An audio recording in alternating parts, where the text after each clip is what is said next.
Hi everyone, नमस्कार, जय हिंद साथियों। कैसा हो? उम्मीद करता हूँ आप सभी अच्छे होंगे। स्वागत है आपके अपने परिवार एंड क्लासेस 4 में। जैसा कि आप लोग देख पा रहे हो कि ब्रह्मा सीरीज है आपकी चैप्टर वाइज विज्ञान 10 2023 जीव विज्ञान। आज जीव प्रक्रम के हमने उन सभी बहुविकल्पीय प्रश्नों को उठाया है जो आपके पेपर में आते हैं। जिद है 90% दिलाने की 2023 में। मैं वो खेल नहीं खेलता जिसमें जीत फिक्स हो, खेल में वो खेलता हूँ जिसमें हार का भी डर हो। ठीक है ना। तो इस तरह से आप लोगों को भी हमेशा जो है रिस्क लेने में हमेशा ही तैयार रहना चाहिए। ठीक है ना। तो चलिए देखते हैं आज का हम पहला सवाल। तो बोला गया है कि आहार नाल की सी के आकार की संरचना है। जो आहार नाल है उसमें आपके जो सी के आकार की संरचना किसकी होती है? अमाशय की होती है, ग्रहणी की होती है, या ग्रहणी की, या क्रमरूप की? तो आप सभी बताइएगा। ठीक है ना। तो आप सभी जानते हो जो अमाशय जो होता है उसकी नाल जो सी आकार की होती है, क्या होती है? आहार नाल। ठीक है ना। तो आहार नाल के सी आकार की संरचना कौन सी? तो आप सभी जानते हो वो होती है आपकी कौन सी? ग्रहणी।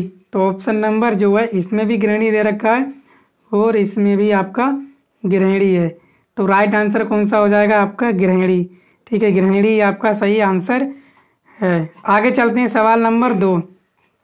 सवाल नंबर 2 बोला गया है कि मनुष्य में लार ग्रंथियों की संख्या है 2 जोड़ी, 3 जोड़ी, 4 जोड़ी, 5 जोड़ी।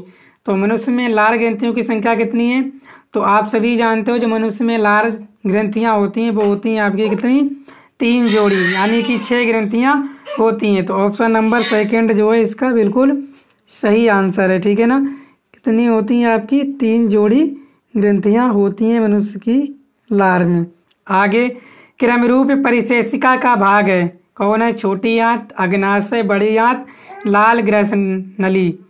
तो आप सभी जानते हो कि क्रमरूप परिशेषिका का भाग है छोटी आंत, अग्नाशय, बड़ी आंत, लाल ग्रास नली। तो कौन सी होती है? तो आप सभी जानते हो ये होती है आपकी क्रमरूप परिशेषिका, वो होती है आपकी बड़ी आंत। ऑप्शन नंबर थर्ड जो है इसका राइट आंसर है। ठीक है ना। तो उम्मीद करता हूँ आप लोग अच्छे से समझ पा रहे होंगे। आगे बोला गया है कि निम्नलिखित में कौन सी ग्रंथि जठर ग्रंथि नहीं है? कार्डियक ग्रंथि, पायलोरी ग्रंथि, फंडी ग्रंथि, या लाल ग्रंथि। तो आप सभी जानते हो कौन सी आपकी ग्रंथि जठर ग्रंथि नहीं है? तो आपकी जो लाल ग्रंथि होती है वो आपकी जो है जठर ग्रंथि नहीं होती है। तो ऑप्शन नंबर आपका कौन सा? ऑप्शन नंबर चौथा जो है बिल्कुल सही है। ठीक है ना। तो अगर आपको क्लास अच्छी लग रही हो तो आप वीडियो को शेयर भी कर दीजिए और चैनल पर अगर पहली बार आए हो तो चैनल को सब्सक्राइब भी कर लीजिए। आगे मानव हृदय में कक्षों बेस्म की संख्या कितनी होती है? तो आप सभी जानते हो 1 होती है, या 2 होती है, 3 होती है, या 4 होती है। तो आप सभी जानते हो कितनी होती है? तो आपके मानव हृदय में कक्षों की संख्या कितनी होती है? 4।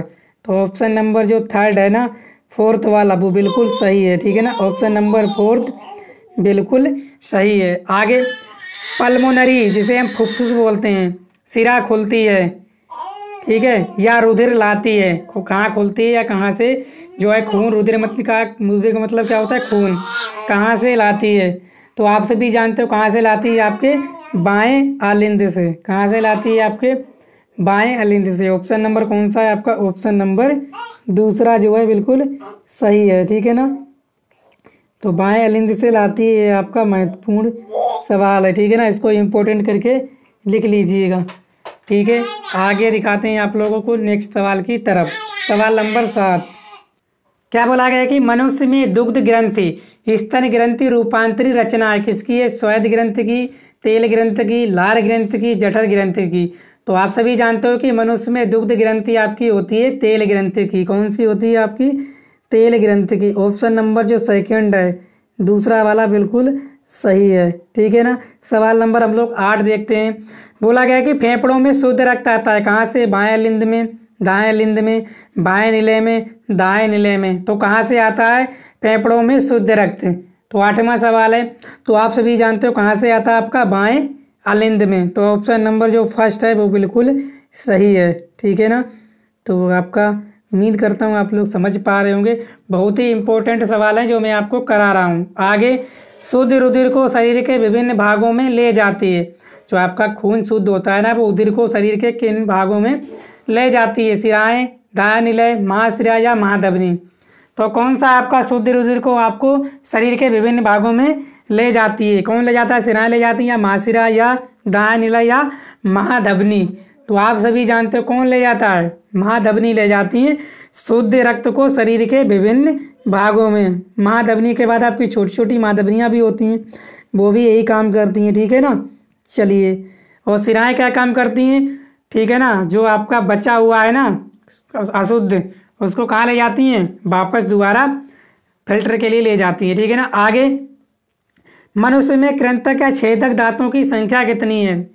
8, 6, 4, 12, ठीक है, बताइएगा आप लोग कितनी है। तो आप सभी जानते हो कितनी है? 8। कृंतक दांतों की संख्या कितनी है आपकी? 8 है, ठीक है। ऑप्शन नंबर आपका फर्स्ट बिल्कुल सही है। आगे, यकृत संश्लेषित करता है शर्करा, रुधिर, यूरिया, प्रोटीन। तो यकृत आपका क्या संश्लेषित करता है? तो आप सभी जानते हो वो करता है आपका यूरिया।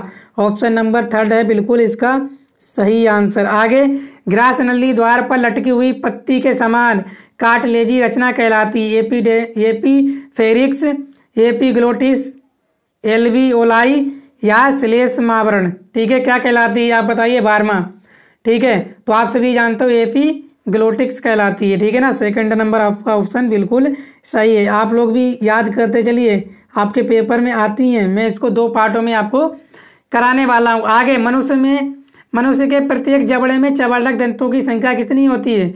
आप जानते हो मनुष्य के जो दांत होते हैं ना, जो जबड़े में होते दांत, जो चबड़क दंतों की संख्या कितनी होती है? तो आप सभी जानते हो कितनी होती है? वो होती है आपकी कितनी, बताइएगा आप लोग। तो आप सभी जानते हो कितनी होती है? 6। ऑप्शन नंबर सेकंड बिल्कुल सही आंसर है इसका। आगे बढ़ चलते हैं, सवाल नंबर हम लोग 14 पढ़िए आप लोग। रुधिर का रंग लाल होता है लवक के कारण, हीमोग्लोबिन के कारण, पर्णहरिम के कारण, इनमें से कोई नहीं। तो जो रुधिर का रंग लाल होता है वो होता है किसका? हीमोग्लोबिन के कारण, ठीक है ना। ऑप्शन नंबर सेकंड इसका सही है। आगे, स्त्रियों में अंडाशयों की संख्या कितनी होती है? 1, 3, 2, 4। तो आप सभी जानते हो स्त्री में अंडाशयों की संख्या आपकी होती है कितनी? 2। ऑप्शन नंबर 2 बिल्कुल सही है। आगे, रुधिर में एंटीजन होते हैं सफ़ेद रुधिर में, लाल रुधिर कणिकाओं में, प्लाज्मा में, या इनमें से कोई नहीं। तो आप सभी जानते हो किसमें होते हैं? लाल रुधिर कणिकाओं में। ऑप्शन नंबर सेकंड इसका जो है बिल्कुल सही आंसर है, ठीक है। आगे, एंटीबॉडी पाए जाते हैं। एंटीबॉडी आपके कहाँ पाए जाते हैं? खून में, प्लाज्मा में, राइबोसोम में, या लाइसोसोम में, ठीक है। 17 नंबर सवाल बताइएगा आप लोग ज़्यादा, ठीक है। तो आप सभी जानते हो एंटीबॉडी कहाँ पाए जाते हैं? आपके प्लाज्मा में पाए जाते हैं, ठीक है ना। चलिए आगे, रुधिर परिसंचरण की खोज किसने की थी? चैडविक ने, विलियम हार्वे ने, एंटीवान ने, या क्यूरी ने? तो आप सभी जानते हो रुधिर परिसंचरण की खोज की थी आपकी विलियम हार्वे ने, ठीक है। ऑप्शन नंबर सेकंड जो है आपका बिल्कुल सही है। आगे, प्रचलित रूप से ऊर्जा गृह कहलाता है क्लोरोप्लास्ट, राइबोसोम, माइटोकॉन्ड्रिया, या लाइसोसोम? तो आप सभी जानते हो जो प्रचलित रूप से आपका ऊर्जा गृह कहलाता है, आप सभी ने पढ़ रखा क्लास 9th में भी, माइटोकॉन्ड्रिया को कहा जाता है, ठीक है ना।